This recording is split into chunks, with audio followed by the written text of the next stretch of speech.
We're back with more on WHHI News. Joining me now is Lili Coleman. She is the Executive Director of Meals on Wheels in Bluffton. Thanks for coming in. Oh, thank you. Wow, how needed is your organization? How many people are you serving every week when you deliver Meals on Wheels? Well, it's about 120 a day, so about 40,000 meals this year we'll be delivering. And like I said, we deliver Monday through Friday and even on holidays. That's fantastic. I know that for some people that get Meals on Wheels, the people who deliver those meals are really the only social contact they have, or just someone to kind of keep, not that that's the job of the people, but they end up kind of keeping an eye on folks, well, do they not? not? It is part of their job. I mean, they become friends with these clients because they have their same routes.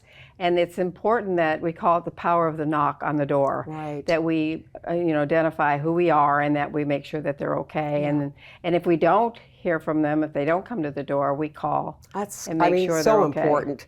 Why do you feel it's important for you to do the meals 5 days a week? And you told me they get a frozen meal for Saturday. Or right. Yeah. For Saturday they do. Yeah. It's so important because this might be it's a hot, nutritious meal. Right. And so we know that they're eating well. We heard one client, and we got a call from a neighbor that the people were eating hot dogs. That's all they were eating for a whole month. So we want to make sure that they get a nutritious meal, and they're medically tailored. So if they're like diabetic, or any of that, we make sure that they get the proper food. Low sugar and that kind of thing. If you're diabetic or high cholesterol, I mean that's a lot of detail, is it not? Yeah, we print it out every morning on labels and make sure that we know who's getting what. Sure. And I know you had mentioned to me before we started that you're applying for some recognition for the organization, and I mean you have some stories where, thanks to you all, someone has gotten the help they needed, right? Yeah, we recently had a client in November that when we knocked on the door, we heard her voice to help.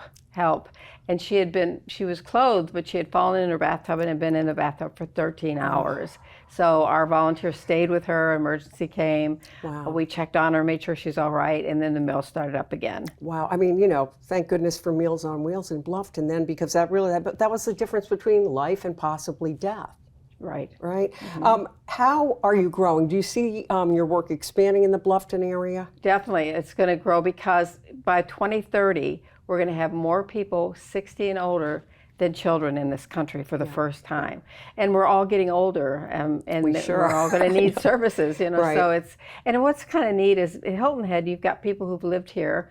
They might have moved here after they retired, but their kids live somewhere else. Exactly. So we're the eyes and ears for their children, for the family. We didn't even mention yet, but you're having an event, a pickleball tournament to raise some funds, right? Yes, one of our board members, Charles Riggs, who lives in Sea Pines, is the spearhead on this, and he has been doing a great job. So we have a full 96 people are playing pickleball on Saturday. That's a great idea these days, right? Yeah, that was Chuck Riggs' idea, and so we are excited about this because Meals on Wheels has been kind of quiet in this community, and so I came on board to try to get some exposure for them. Well, a lot of people know about you with the pickleball, that's for sure, 96 more. What will the money go towards with this fundraiser? It all goes toward the meals. The meals run us about $25,000 a month.